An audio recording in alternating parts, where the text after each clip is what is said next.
Students, welcome to all. My name is Deepmala Ramcharan and today we will start NCERT class 12th Fundamentals of Human Geography, chapter 2nd, the world population, distribution, density and growth, part 1.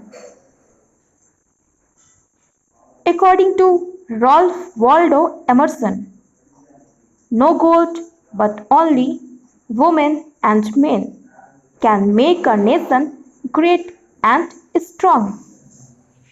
अर्थात Ralph Waldo Emerson के अनुसार स्वर्ण से नहीं बल्कि केवल स्त्रियों और पुरुषों से एक राष्ट्र मजबूत और महान बनता है। राल्फ वॉल्डो एमर्सन के इस स्टेटमेंट से आप अंदाजा लगा सकते हैं कि किसी भी देश के विकास में वहाँ के मानव संसाधनों का कितना ज़्यादा महत्व होता है। Now we will read about population distribution. The world at the beginning of 21st century recorded the presence of over 6 billion population. We shall discuss the patterns of their distribution and density here. 21वीं शताब्दी के प्रारंभ में विश्व की जनसंख्या 600 करोड़ से अधिक दर्ज की गई थी। यह हम जनसंख्या के वितरण और घनत्व के प्रारूपों की विवेचना करेंगे। यहां मैं आपको एक फैक्ट बताना चाहूंगी कि अगर कभी एग्जामिनेशन में पूछते हैं कि प्रेजेंट टाइम में वर्ल्ड की पॉपुलेशन कितनी है तो 7.8 बिलियन के लगभग है। The population of the world is unevenly distributed. The remark of George B. Cressy about the population of Asia, that Asia has many places where people are few and few places where people are very many, is true about the pattern of population distribution of the world also. विश्व की जनसंख्या असमान रूप से वितरित है, अर्थात कुछ स्थान ऐसे हैं जहां पर बहुत ही ज़्यादा जनसंख्या है तो कुछ स्थान ऐसे हैं जो सुनसान या निर्जन पड़े हुए हैं। पॉपुलेशन डिस्ट्रीब्यूशन के संदर्भ में जॉर्ज बी क्रेसी का एक बहुत ही फेमस स्टेटमेंट है कि एशिया में बहुत अधिक स्थानों पर कम लोग और कम स्थानों पर बहुत अधिक लोग निवास करते हैं और विश्व के जनसंख्या वितरण के प्रारूप के संबंध में भी यह कथन बिल्कुल सत्य है। Patterns of population distribution in the world, विश्व में जनसंख्या वितरण के प्रारूप। The term population distribution refers to the way people are spaced over the earth's surface.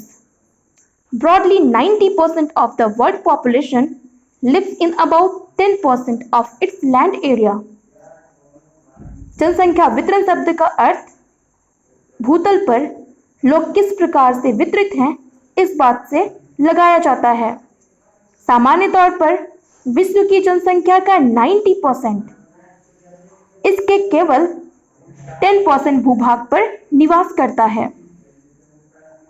The 10 most populous countries of the world contribute about 60% of the world's population. Of these 10 countries, 6 are located in Asia.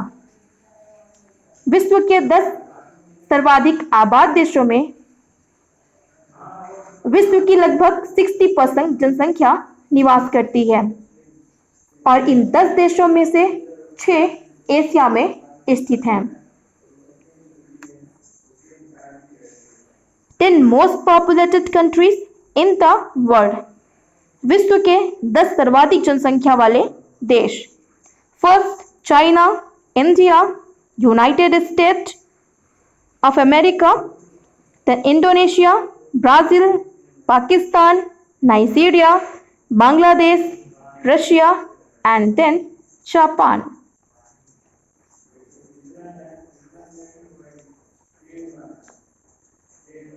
Density of population, जनसंख्या घनत्व। Population density is the ratio between the numbers of people to the size of land. It is usually measured in persons per square kilometer. अर्थात जनसंख्या घनत्व लोगों की जनसंख्या और भूमि के आकार के बीच अनुपात को प्रदर्शित करता है और जनसंख्या घनत्व सामान्यतः प्रति वर्ग किलोमीटर में रहने वाले व्यक्तियों के रूप में मापा जाता है।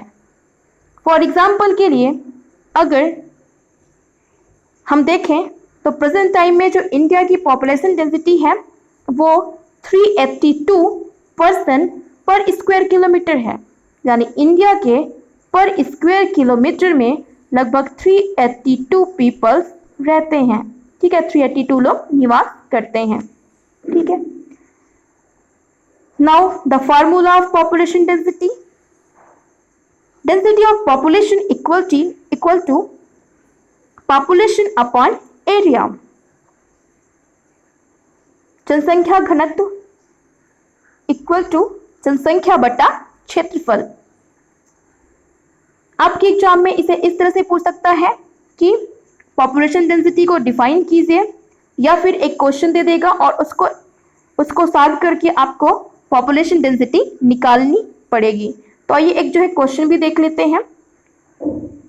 Area of region x is 100 square kilometre and the population is 1,50,000 person. ठीक है, यहाँ पर एक एरिया यहाँ पर एक रीजन एक्स है, उसका एरिया 100 स्क्वायर किलोमीटर है और पॉपुलेशन वहाँ 1,50,000 पॉपुलेशन रहती है।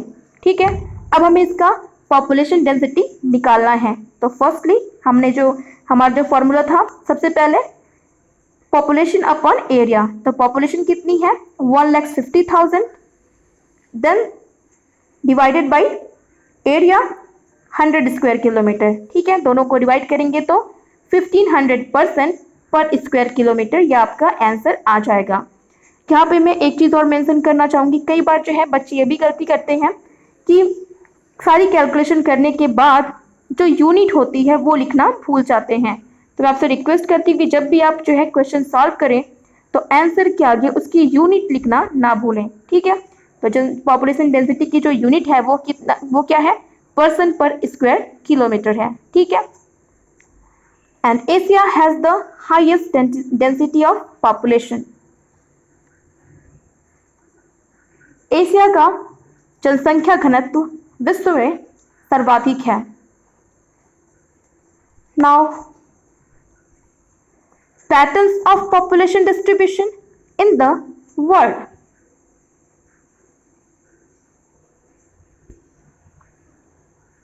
विश्व में जनसंख्या का वितरण प्रतिरूप। जनरली हम देखें तो वर्ल्ड के कुछ ऐसे स्थान हैं जो कि हाईली पॉपुलेटेड हैं। ठीक है, जहां पर स्क्वायर किलोमीटर में लगभग 200 से भी ज़्यादा पॉपुलेशन निवास करती है। इनमें से जो हाईली पॉपुलेटेड है, जहां पर 200 पर्सन पर स्क्वायर किलोमीटर से ज़्यादा पॉपुलेशन निवास करती है, उनमें है आपका साउथ ईस्टर्न यूएसए। ठीक है, दक्षिणी पूर्वी America, western Europe, south Asia, south east Asia and Asia. ये जो एरियाज हैं ये विश्व के वर्ल्ड के हाईली पॉपुलेटेड एरियाज हैं, जहां पर स्क्वायर किलोमीटर में 200 से ज़्यादा लोग रहते हैं। सेकेंड, कुछ ऐसे रीजन्स हैं जहां पर स्क्वायर किलोमीटर में सिर्फ एक लोग रहते हैं, अर्थात population density 1 person per square kilometre है। वो है आपका नॉर्थ एंड साउथ पोल, आपका Arctic region and Antarctic region. इसके अलावा हॉट डेजर्ट्स जैसे सहारा,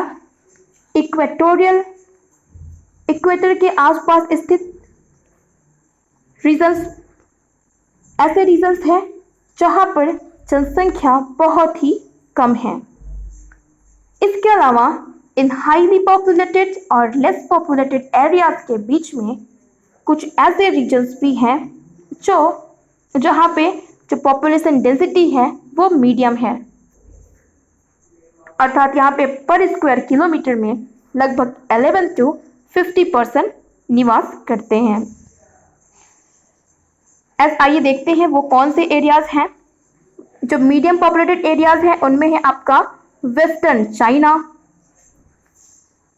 southern India, Norway, Sweden in Europe. ठीक है, तो western China, southern India, Norway, Sweden ये ऐसे एरियाज हैं जहां पर मीडियम पॉपुलेशन डेंसिटी पाई जाती है।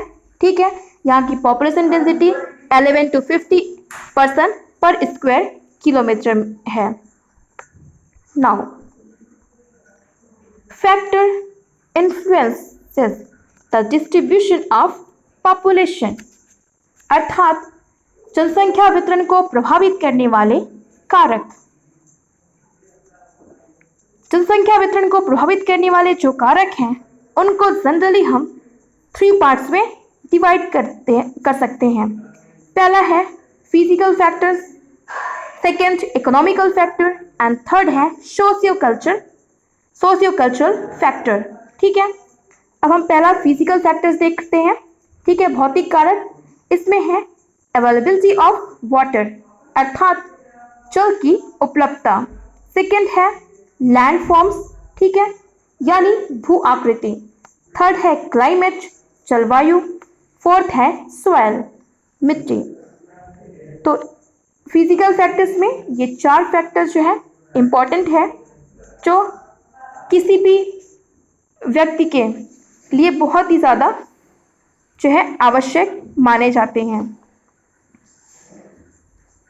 सेकेंड है इकोनॉमिकल फैक्टर।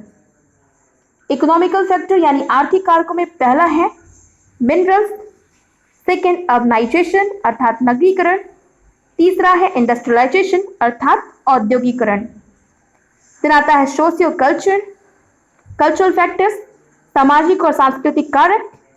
इनमें जो है किसी भी स्थान के जो रिलीजियस एंड कल्चरल सिग्निफिकेंस होते हैं और जो गवर्नमेंट पॉलिसी होती है वो जो है जनसंख्या को रहने के लिए या वहाँ से पलायन करने के लिए जो है एक बहुत ही महत्वपूर्ण रोल अदा करती है। ठीक है, तो ये जो फैक्टर्स याद रखिएगा। फैक्टर्स को 3 कैटेगरी में डिवाइड करेंगे, physical, economic and socio culture. Physical में availability of water, land form, climate and soil आएगा। इकोनॉमिकल फैक्टर में minerals, urbanisation, industrialisation. Then socio cultural factors में religious and cultural significance and government policy. Now physical factors, first है physical factors में first है availability of water अर्थात जल की उपलब्धता। It is the most important factor for life, so people prefer to live in areas where fresh water is easily available. Water is used for drinking, bathing and cooking and also for cattle, crops, industries and navigation. It is because of this that river valleys are among the most densely populated areas of the world. अर्थात जल जीवन का सर्वाधिक महत्वपूर्ण कारक है, अतः लोग उन क्षेत्रों में बसने को अधिक प्राथमिकता देते हैं जहां पर पानी आसानी से उपलब्ध होता है। जल का उपयोग पीने, नहाने, भोजन बनाने के साथ साथ पशुओं, फसलों, उद्योगों और नौ संचालन में भी प्रयुक्त होता है। यही कारण है कि नदी घाटियां विश्व की सर्वाधिक सघन बसे हुए क्षेत्र हैं। सेकंड है land forms. People prefer living on flat plains and gentle slopes. This is because such areas are favorable for the production of crops and to build roads and industries. The mountainous and hilly areas hinder the development of transport network and hence initially do not favor agricultural and industrial development. So these areas tend to be less populated. The Ganga Plains are among the most densely populated areas of the world, while the mountainous zone in the Himalayas are scarcely populated. अर्थात अगर भू आकृति की बात करें तो लोग समतल मैदानों और मंद ढालों पर बसने को अधिक वरीयता देते हैं। इसका कारण है कि ऐसे क्षेत्र फसलों के उत्पादन, सड़क निर्माण, उद्योगों के विकास के लिए अनुकूल होते हैं।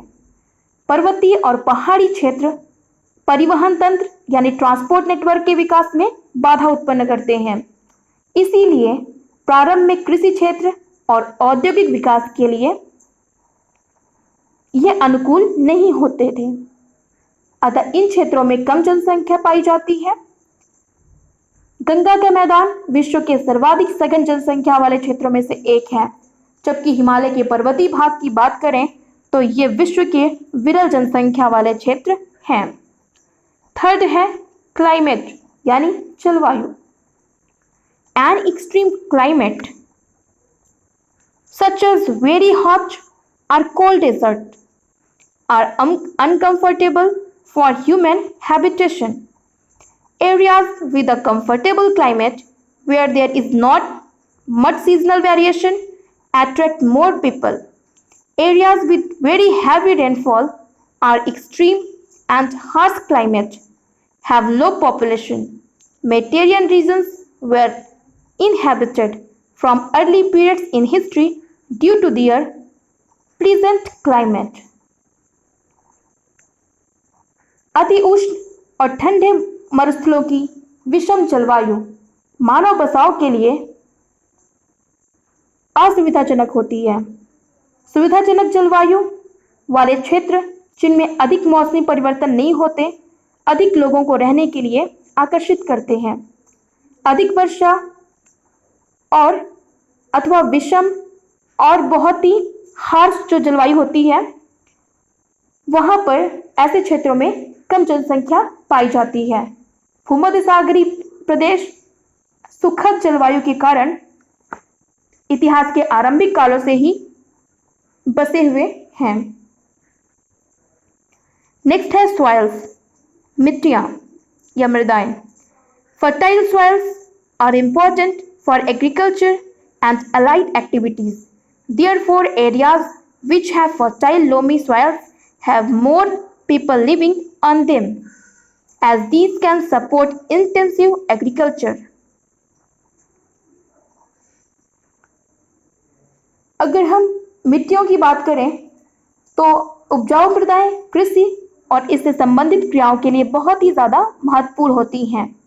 इसीलिए उपजाऊ दोमट मिट्टी वाले प्रदेशों में बहुत ज्यादा जनसंख्या निवास करती है, क्योंकि ये मृदाएं गहन कृषि या इंटेंसिव फार्मिंग का आधार बन सकती हैं। नेक्स्ट है इकोनॉमिक फैक्टर, आर्थिक कारक। आर्थिक कारकों में फर्स्ट है minerals. Areas with mineral deposits attract industries. Mining and industrial activities generate employment. So, skilled and semi-skilled workers move to these areas and make them densely populated. Katanga Zambia copper belt in Africa is one such good example. खनिज निक्षेपों से युक्त क्षेत्र उद्योगों को आकृष्ट करते हैं और खनन तथा औद्योगिक गतिविधियां रोजगार उत्पन्न करती हैं। अतः कुशल और अर्धकुशल कर्मी इन क्षेत्रों में पहुंचते हैं और जनसंख्या को सघन बना देते हैं। अफ्रीका की कटंगा और जाम्बिया जो कि कॉपर बेल्ट है, तांबा की पेटी है, ये इस इकोनॉमिक फैक्टर का सबसे बेहतरीन उदाहरण है। यहाँ पे आपको ये फैक्ट भी याद रखना है, कई बार जो एग्जाम में पूछ लिया जाता है कि कटंगा, ठीक है, कहाँ पे है, या कटंगा जो बेल्ट है वो किस रिलेटेड है, तो कॉपर बेल्ट है। ठीक है, कटंगा जो है वो कॉपर के लिए फेमस है। यहाँ पे जो है कटंगा में कॉपर की जो प्रोडक्शन है, ठीक है, कॉपर मिनरल का, वो बहुत ही ज़्यादा होता है। और कटंगा कहाँ पर है? जाम्बिया, अफ्रीका में। तो ये जो है फैक्ट आपको अच्छे से याद कर लेना है, एग्जाम में मल्टीपल क्वेश्चंस में, एमसीक्यूज में पूछे जा सकते हैं। देन है अर्बनाइजेशन। अर्बनाइजेशन, नगरीकरण। Cities offer better employment opportunities, educational and medical facilities, better means of transport and communication. नगर रोजगार के बेहतर अवसर, शैक्षणिक और चिकित्सा संबंधी सुविधाएं, परिवहन और संचार के बेहतर साधन प्रस्तुत करते हैं। अच्छी नागरिक सुविधाएं और नगरीय जीवन लोगों को अपनी ओर आकर्षित करते हैं और इसीलिए आपने देखा होगा कि भारत में सबसे ज़्यादा जो माइग्रेशन होता है वो rural areas to urban areas होता है। और इसी कारण जो है जो नगरों का आकार है वो भी दिन प्रतिदिन जो है इंक्रीज करता रहता है। देन है आपका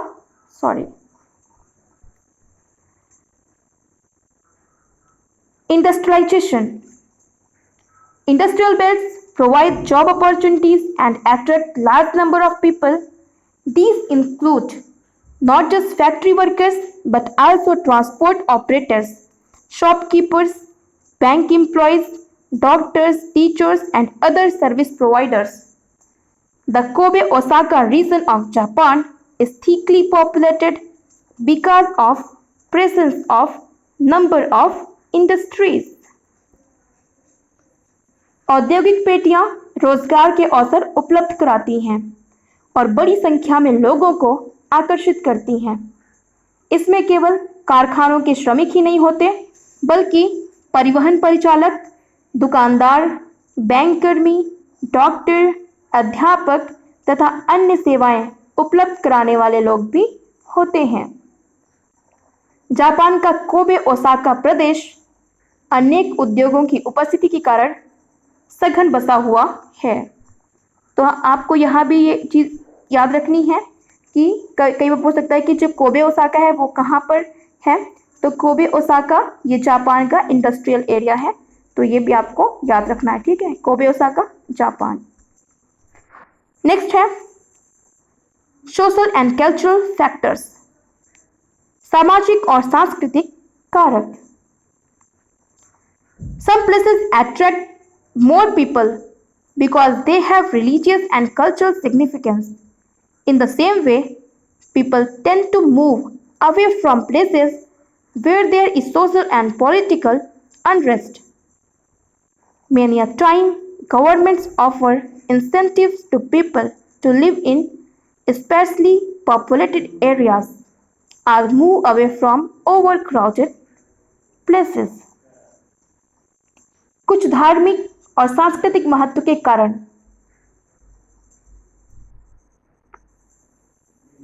धार्मिक और सांस्कृतिक महत्व के कारण कई बार जो है कुछ प्लेसेस लोगों को अपनी ओर आकर्षित करते हैं। ठीक इसी प्रकार कई बार लोग उन क्षेत्रों को छोड़कर अन्यत्र चले जाते हैं जहां सामाजिक और राजनीतिक अशांति होती है। कई बार सरकारें लोगों को विरल जनसंख्या वाले क्षेत्रों से या भीड़ भाड़ वाले स्थानों से उन स्थानों पर चले जाने के लिए प्रोत्साहित करती है जहां पर जनसंख्या कम है। तो इस तरह जो है socio cultural and religious significance और जो गवर्नमेंट पॉलिसी होती है वो भी कहीं ना कहीं पॉपुलेशन डिस्ट्रीब्यूशन को अफेक्ट करती है। ठीक है, आज के लिए बस इतना ही।